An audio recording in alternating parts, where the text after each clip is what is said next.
Say good morning. Good morning. Say good morning, YouTube. Good morning, YouTube. Say hi. Hi.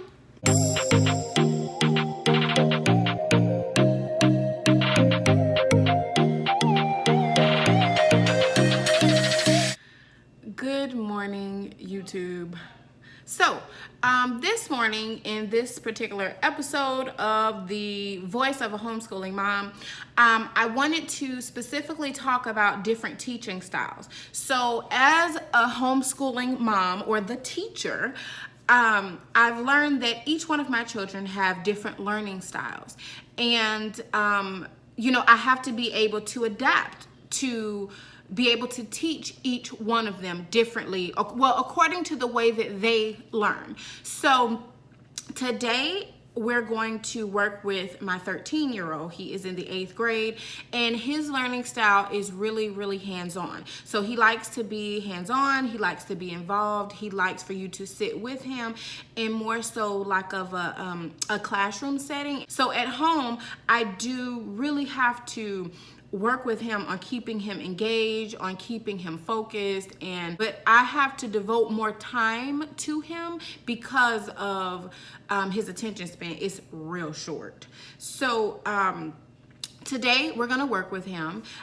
We try to do at least 3 assignments per week per class. Sometimes we do not always get that in just because I have to fluctuate between all 3 of them. So anyways, come on, let's get started.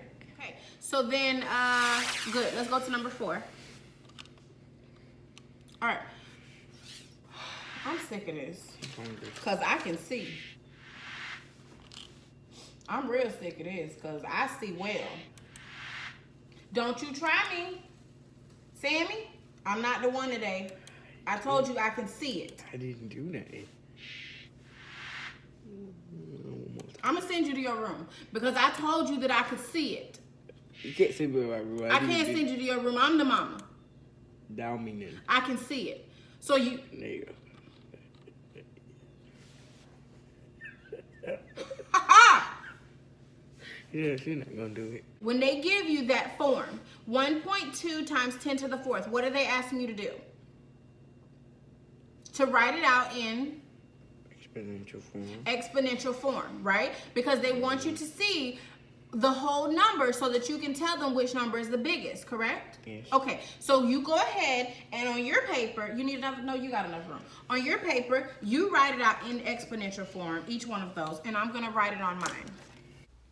In a moment, you will see that we do multiple teaching styles. I usually print worksheets. I do it's like a classroom setting where we go over his lessons. And as always, we are always bothered by somebody. You see this little one?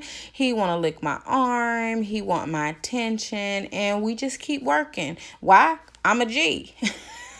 No, we keep working because it's important and it will hinder our progress if we don't.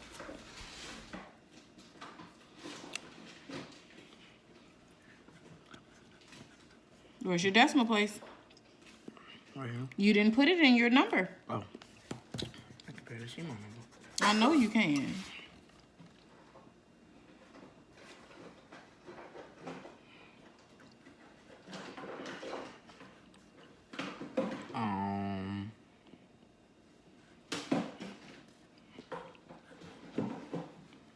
Good job.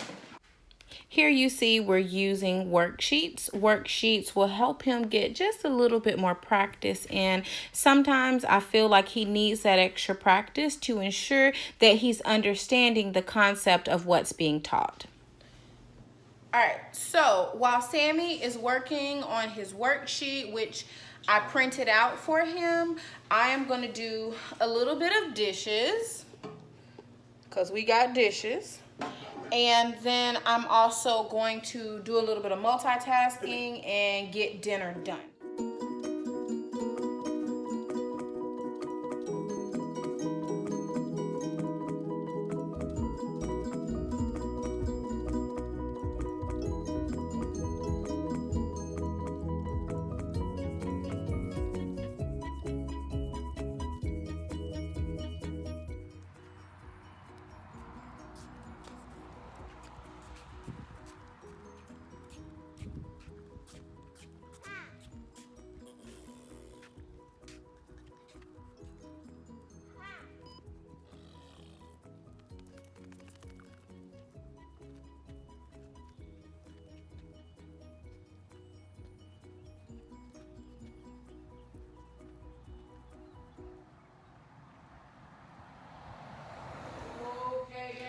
All right, so it is dinner time, and I did the best that I could to make some curry chicken.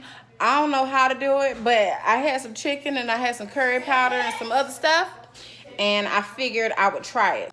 I don't have no white rice, so we're gonna do yellow because that's what I got. So we're gonna do yellow rice, and I just don't feel like it matched. We rolling with what we got. So, and then later we'll go and we'll do s'mores.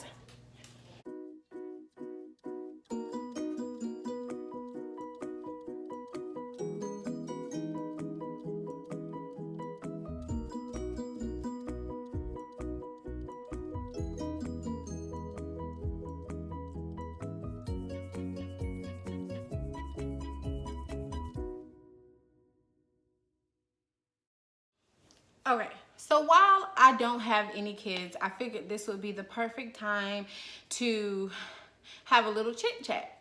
So, some of these videos in the voice of a homeschooling mom, they stem directly from my podcast. So I figured maybe I'll start making videos about what it is that we do on a day-to-day basis from the aspect of a homeschooling mom.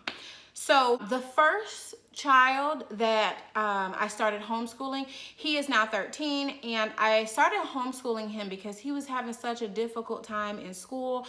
I mean, things were really, really bad. He was skipping class. He was in the 6th grade. He was skipping class. The bullying at school was completely out of control.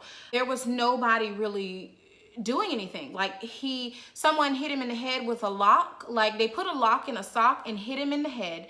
And I mean, he had to be rushed to the hospital. He had a concussion, all kind of stuff. And the school was kind of like, what do you want us to do about it? His grades were slipping. I mean, he literally had like a 17%, point average for was it science or math or something, and some of his teachers were just passing him. So he wasn't doing any work. He wasn't in class for 4 months. He was sitting in the restroom playing with whoever else was skipping, and they were just passing him. They didn't care. And it bothered me because I could see that he was really having a hard time.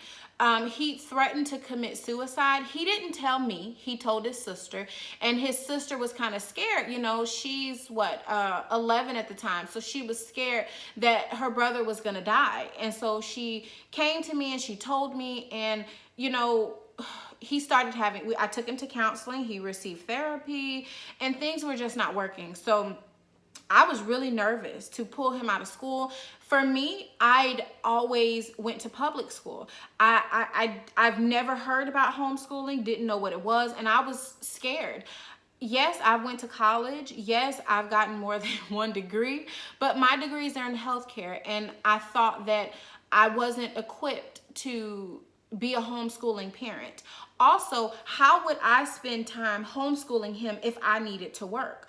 It just wouldn't work. And I just felt like it was too much for me to homeschool him. So I kind of went the route of really trying to go back and forth with the school. And I would set up meetings with the superintendent over the county, and things just didn't get better. So maybe 2 years ago, 2.5, someone came out to fix our garbage disposal, and he was telling me about him and his wife, how their son had some really, really traumatic experiences at school, and they decided to homeschool. And I thought, oh, maybe I could do it. Oh, yeah, I could do it. And then, that fear sets in, and I was kind of like, no, I can't do it. Okay, I'm not going to do it. And I thought, what will we suffer if I stop working and I literally homeschool him? What would we suffer? Everybody else is going to suffer. Like, what job am I going to do where I could stay home? I don't know nothing about no math. Like, I just did it because I had to pass. And then in college, I just completed it because it was required in order to get the degree to get a good job. But I decided I would just take him out, and we're going to hope for the best. And I went through the process. It was such a hard process, and every step of the way I doubted myself. His learning style is different from the other children that I have. and it takes him a lot longer to get things. I have to be a lot more aggressive with him. So this works for us. The first year that we tried it, it was really difficult, and we tried so many things and it seemed like it was hard. We were not going to get over this hurdle, but we did. We ended up getting past it. I've figured out a lot more how Sammy likes to work, how he likes to operate. And so I typically go with what he wants. If he wants to sleep later in the day, I don't mind that. If he wants to do a little bit of work in the morning and then play video games or go outside, and then later in the evening he finishes up his work, that's cool. As long as he's done prior to bedtime, I don't care. I've learned to be a lot more lax with him, or relax, I should say, with him, because he has a very short attention span, and when he gets frustrated, he shuts down, and that's what I don't want. So I try to work around his schedule. We try to work with, incorporate my schedule, everybody else's schedule into his. And so he and I have to spend a lot more time together than any of the other kids. And sometimes they do get, like jealous. Why are you spending more time with him? But he needs more attention, and he does stuff. Is it ADD or ADHD? I think he got both of them. But a lot of my time is devoted to Sammy and to ensuring that Sammy's doing a great job. Sammy, when in public school, Sammy had F's. I'm talking about everything was F's. Everything. The highest grade percentage that he had was what, 23%? That's horrible. Sammy finished last school year with, I think, 3 A's or 2 A's and 2 B's, 2 A's and 2 B's. That's a world of a difference between where he was in public school. No, he does not get as much socialization as he used to, but this method works for him and it works for me. Now, in retrospect, I was scared, and I will say that I don't know what I was scared of. I don't know what I was scared of. The sole purpose for me being a real estate investor and doing so many of the other things that I do is because it allows me to have more time for them. It allows me to be involved in their life the way that I want to be. We spend quality time. We go on vacations wherever and whenever we want to, and it's the vehicle that is going to get me to the level of prosperity that I want to be at. So it's a win-win, because I get to be home, I get to be with them and devote more time to them and their needs, but also I get to have an income that will sustain us. All right, y'all, this is dinner. This is my version of curry chicken and some yellow rice from the crock pot. All right, so I think it might be like 9 o'clock at night, but anyway, so we are on our way to our neighbor's house. We are going to roast marshmallows and make s'mores. I'm gonna stand over here. If your phone melts, I'm not responsible. I'm coming over here. I'm sure of that.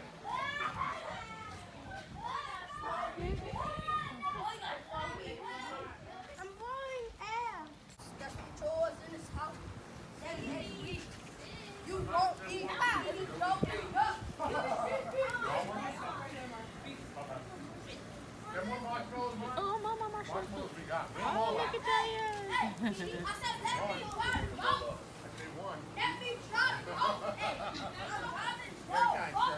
I wasn't easy, man. It wasn't easy.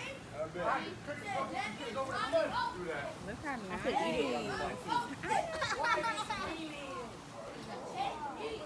Thank you so much for watching another one of my videos. Please don't forget to like, comment, and subscribe. Say bye.